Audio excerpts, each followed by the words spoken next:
Hello there and welcome to Arsenal week, because we play Arsenal twice this week. Once on Monday and once on Thursday as well in the Cup. So, let me know what you think ahead of the game coming up on Monday Night Football this week.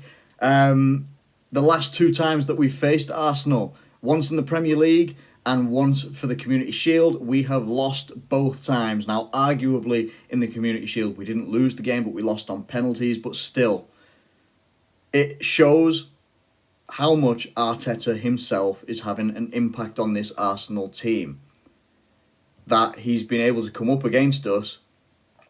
Arguably as well, we've made uncharacteristic mistakes in those games. We put pressure on, ridiculous amounts of pressure, especially in the Premier League game in the previous season, where we had a lot of possession in that game. We had a lot of shots, a lot of chances. And we just couldn't take them. We made two mistakes, one from Van Dijk and one from Alisson, which gave them 2 goals.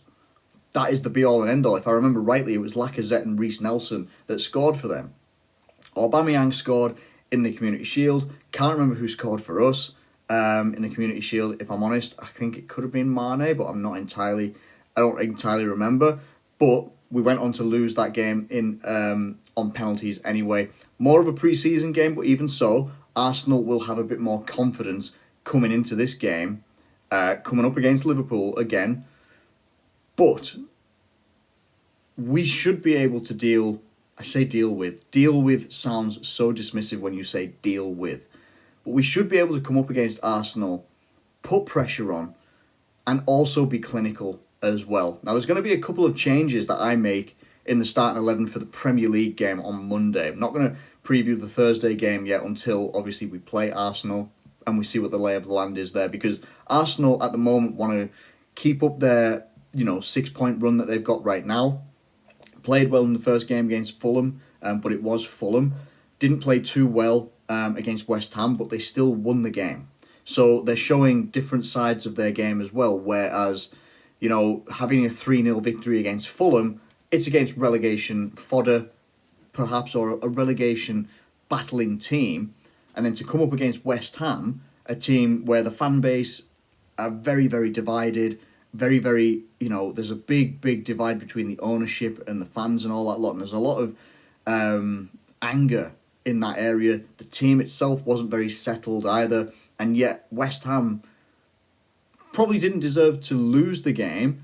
They deserve to at least get something from that game, but Arsenal still used those little bits of quality, or the advance in quality that they had over West Ham, to put the game to bed.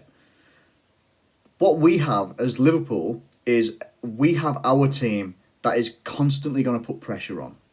We saw against Lincoln, even with a changed lineup, pretty much a fully changed lineup, apart from Van Dijk, who played the first 45 minutes. Fabinho came on, played the next 45 minutes in defence as well, is that the team plays the same. So no matter who comes in, the team plays exactly the same. So when we go for our youth players, or if we're going with a front three of Sadio Mane, Firmino and Salah, but when you put in, when you put Minamino in, you put Harvey Elliott in, and you put some other people in as well, whoever we put in, Curtis Jones, Divock Origi, whoever, whenever you put these guys in, they'll play the same. So I'm confident that with the acquisitions that we've made over this summer, Tsimikas as well was a good player again against Lincoln. Won't dislodge Andy Robertson at this moment in time, but and might not at all, but is going to be a very good competitor for Andy Robertson, and also good backup as well. But the likes of Diogo Jota, looking at how sharp and how clinical Minamino looks right now, then you couple that with how sharp Salah has looked and how sharp Mane has looked, and you are starting to get a bit of a picture of how I'm going to line up my lineup against Arsenal in the Premier League on Monday. So I'm going to do what I did against Lincoln, and I'm going to start writing down. I won't be able to show you because I don't know how to switch it from mirror image. You won't be able to read it if I show you it. So I'm just going to write it down as I go. Alisson is going to be in goal. No doubt about it. Adrian's good. He's not Alisson.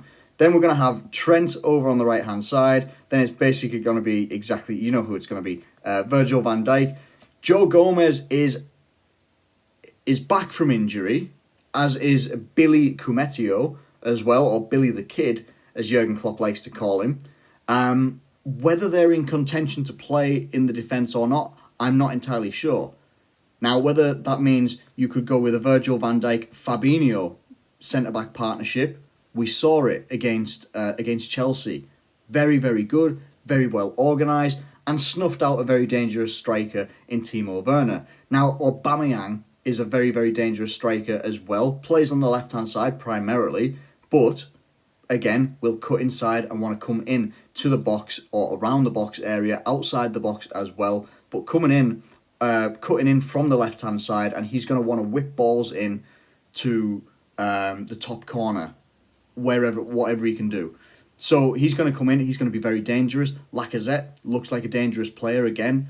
And they've also got other dangerous players as well, like Pepe. Saka is one of those players as well, a good provider, if anything. So I don't know who we go with. We either go for Fabinho, in my opinion, or it's going to be Joe Gomez. For this one, because Jordan Henderson's going to be missing out, I'm going to put Joe Gomez in defence. And then it's going to be Robertson at left back. So pretty much it's going to be a standard four, the standard four that we know all the time. Got picked all the time. But again, very, very good defence. Joel Matip is still going to be out for a little bit at least. Now we go into the midfield. This is going to be lining up as if it's a 4-3-3 because it seems to be what we're going with into this season as well, the 4-3-3. Obviously, we have the adaptability to play the 4-2-3-1, but even so, I'm going to go 4-3-3 in this one. Now, Fabinho, in my opinion, has to be in front of that back four. Needs to be. Because to stem the flow of, while I expect us to have possibly more possession than Arsenal, especially with a full strength lineup that we should be able to line up with, we're still going to need to stem the flow from Dani Ceballos. People like that are going to be playing for Arsenal, who will be looking to thread balls through or be the playmaker for them as well. So we need to sort of hope that with Trent and Robbo getting as far up the pitch as they do, they will come back eventually, but you get left with Virgil van Dijk and Joe Gomez. Fabinho being able to drop back in as another centre-back or as another defender at least is going to be key in this game, I believe. Now, with Jordan Henderson obviously missing this game, he's not going to be ready for this one, might not be ready for Thursday night's game either, it has to be Thiago. Thiago needs to be in that midfield. The 45 minutes he played against Chelsea was just exceptional, fantastic, and a real massive dictator of play. But it wasn't just the dictating of play, the passes that he made, the accuracy of his passes. It was the ability to help us stay in possession. Staying in possession is going to be key for us against Arsenal, because the more we stay in possession, we keep the ball out of the feet of their key players, like a Pepe, like an Aubameyang, like a Lacazette. We keep it out of the danger areas. So he will help us keep possession much better, in my opinion, anyway. Now, then your options come, do we go with Naby Keita or do we go with Gini Wijnaldum? Now, in my opinion,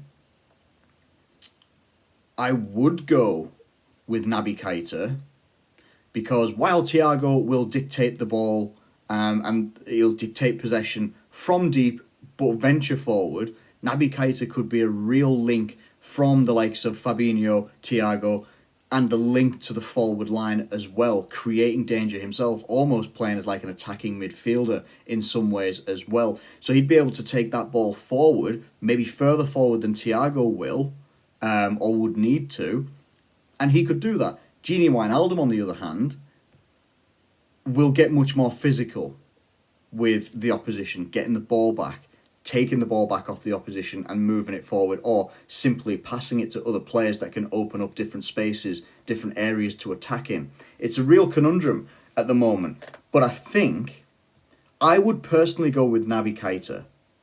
If he's fit and firing, or if he's fit anyway to start, I would go with Naby Keita in this game. I think the mobility that he has as well as his ability to work in tight spaces, possibly link up really well with Thiago, and also take that ball forward and get it into the front three or take it on himself with his long shot ability, I think I would go with Naby Keita. It's not a slate on Gini Wijnaldum. If Gini Wijnaldum starts this game, I'm just as happy as if Naby Keita plays this game as well. I'm not sure. I think if I look at the injured list, so Oxlade-Chamberlain is listed as still out. Possibly early October he'll come back. And Jordan Henderson's obviously out as well. Shaqiri's listed as out, but obviously played against Lincoln, so that must be not be updated correctly just yet. But speaking of that, well, Shaqiri's not in my front three for this game, but it brings me on to the front three. And this is where I kind of do want to make a change, to be honest. Salah is obviously going to be in. Salah looks dynamic. He looks electric. He looks... I don't know what it is. He almost looks like he's a faster player. Faster in thought, faster with his actual body, his feet, his movement. Looks faster, looks sharper. Just looks on a little bit of a different level than he did last season. And he still played really well last season as well. People criticise him for last season, but he's still got good numbers. Still got good amount of goals, good amount of assists. Wasn't far off the likes of Aubameyang and Jamie Vardy and Danny Ings as well in terms of goal scoring. And he was very, very good for us. Sadio Mane, definitely over on that left-hand side.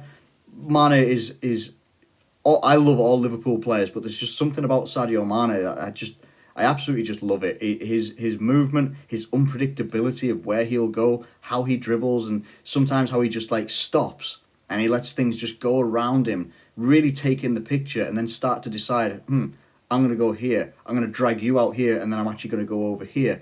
Like, he's such a fantastic player. Sadio Mane, Mohamed Salah, and through the middle, Takumi Minamino. Now, I say that, I imagine it's going to be Bobby Firmino.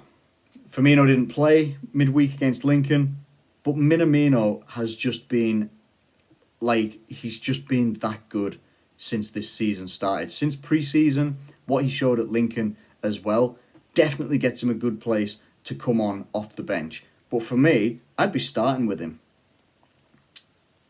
And that is my starting 11. Minamino he was my man of the match for the game against Lincoln. I thought he was absolutely brilliant. I thought he contributed really, really well. Scored 2 goals, got an assist as well, I believe, if I remember rightly. So that would be a really dynamic front three. But why am I going for Minamino over Firmino?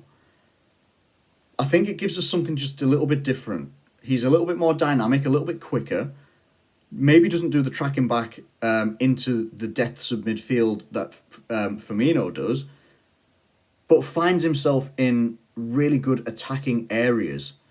And at the moment just seems to be in a really good moment of form. Scored good goals against Lincoln as well. Has linked up really well with that, attacking lineup that we had, which didn't include Salah, didn't include Mane, and didn't have the likes of Thiago, Naby Keita behind him as well, being able to supply him. Could cause havoc for that Arsenal defence. Now, whoever lines up in that Arsenal defence, I'm looking at their injury list at the moment, and it includes Callum Chambers, who I don't think was a starter anyway, Socrates, who isn't a starter, Mustafi sort of was, and Pablo Mari. So it would seem that the only defenders that they would have is Rob Holding, if I've got this right, Rob Holding, the new lad, Gabriel, who looks decent, looks like a really good player, and David Luiz, David Luiz can be absolutely brilliant. He can have these games where he's just has an absolute worldie, but also has these games where people call him a clown and stuff like that. Or he just doesn't have a good game where he doesn't perform well, doesn't perform at his top level. Whoever they line up with, I feel that Minamino could do a really, really good job against Arsenal, starting alongside Salah, alongside Mane, and with the guys that are in behind him as well, supplying really, really good balls and really good opportunities, good chances. But I imagine on the night it's going to be Firmino. I really do. And that's, again, it's one of those things. Firmino's fantastic. I love the guy. I just think at this moment, I wouldn't mind seeing Minamino take his chance and get that chance in the forward line coming up against Arsenal. What Liverpool need to do that they haven't done against Arsenal recently is turn good pressure, good amounts of pressure and possession into goals. Opportunities, chances, and then goals. That's what they need to be doing a lot more of. The second thing that they need to be doing as well is stop making mistakes in defence against Arsenal. When we lost in the Premier League to them in the last season 2-1, it was purely mistakes. It was mistakes that led to those goals. Community Shield, over 90 minutes, didn't lose the game, lost on penalties. It is what it is, but it's still a loss. Liverpool need to turn constant pressure, constant possession, good possession. They need to turn it into clinical finishing. Because time and time again, I want to see if I can have a look at the old games as well. I want to go back to that 2-1. I want to just look at the stats. Let me just quickly get the stats up here. So, stats for that game is redonkulous. Absolutely redonkulous. My God. We had a total shots, 68.9% possession over the entire 90 minutes in this Premier League game that we lost 2-1. 24 shots. Chances created was 20. Big chances was 3. So I imagine big chances is what is being tallied as. So shots off target was 7. We had 8 shots on target out of 24. So that sounds okay, but when you're having 24 shots and 8 on target means that you're missing 16 somewhere.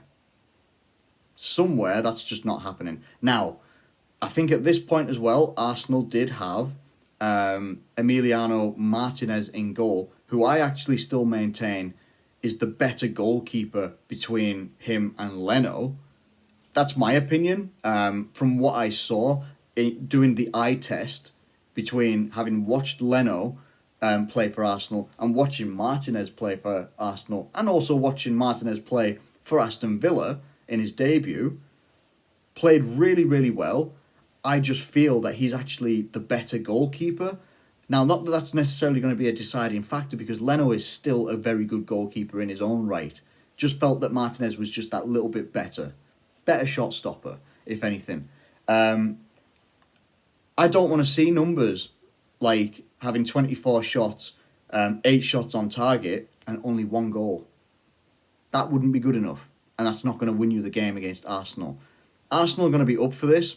Their fan base is absolutely going to be well up for this, one of the loudest ones on social media as well.